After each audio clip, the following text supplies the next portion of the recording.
Missionaries like Jews for Jesus claim that Jesus is the Jewish Messiah.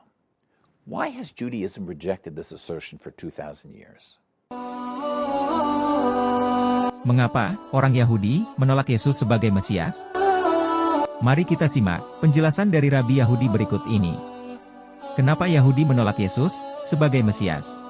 Christian missionaries like Jews for Jesus claim that Jesus is the Jewish Messiah.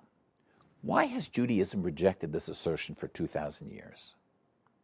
The concept of the Messiah has its foundation in our Jewish Bible, the Tanakh, which clearly teaches that all of the following criteria must be fulfilled before any person can be acknowledged as the Messiah.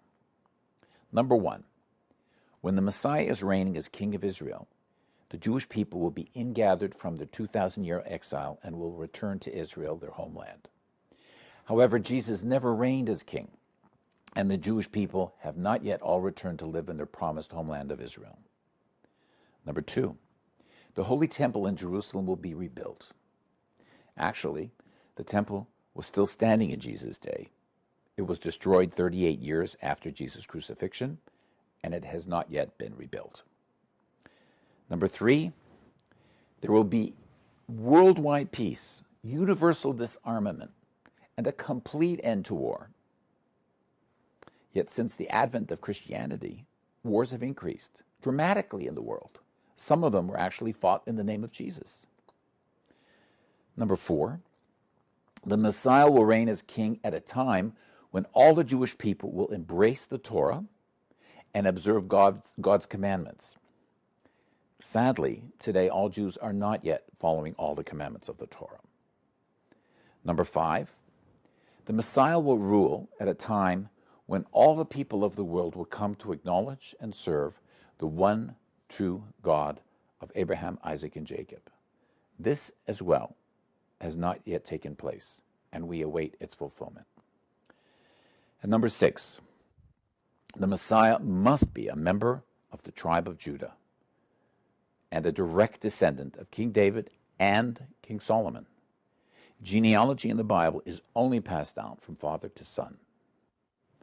There is no evidence that Jesus really had this pedigree, and the Christian Bible actually claims that he did not have a birth father from the tribe of Judah descending from David and Solomon. All of these criteria for the Messiah are found in numerous places in the Jewish Bible. One foundational example is in the book of Ezekiel, chapter 37, verses 24 through 28. And my servant David will be king over them, and they will all have one shepherd, and they will walk in my ordinances and keep my statutes and observe them, and they shall live on the land that I gave to Jacob my servant, in which your fathers have lived. And they shall live there, they and their children and their children's children, forever. And my servant David will be their prince forever. Moreover, I will make a covenant of peace with them. It will be an everlasting covenant, which I will give them. And I will multiply them, and set my sanctuary in their midst forever. And my tabernacle shall be with them, and I will be their God, and they will be my people. And the nations will know that I am the Lord who sanctifies Israel, when my sanctuary is in their midst forever. Anyone can claim to be the Messiah, or a group of people can claim that someone is the Messiah.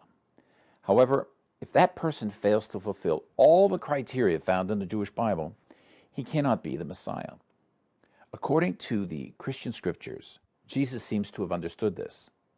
As he was being crucified by the Romans, he cried out, my God, why have you forsaken me?" In order to deal with Jesus' failure to fulfill the biblical messianic prophecies, missionaries argue that he will accomplish them when he returns in the future. It is important to understand that this doctrine of a second coming is an admission that Jesus did not fulfill the messianic criteria. This rationalization for his failure certainly provides no reason for accepting him as the Messiah today. Furthermore, the Jewish Bible does not have a messianic installment plan where the Messiah comes, fails in his mission, and then returns thousands of years later to finally succeed. Missionaries will claim that because Jesus performed miracles, he must be the Messiah. However, we have no real evidence that Jesus actually performed any miracles. More significantly, even if Jesus did perform miracles, they would not prove he was the Messiah. Our Bible never says that we will be able to recognize the Messiah through the miracles that he will do. The Torah actually teaches that even false prophets can have the ability to perform supernatural miracles. As Jews, we prefer to wait for the real thing, according to God's promises and guidelines. The Jewish Bible provides a clear and consistent description of what the world would look like when the Messiah comes. And this clearly has not yet transpired.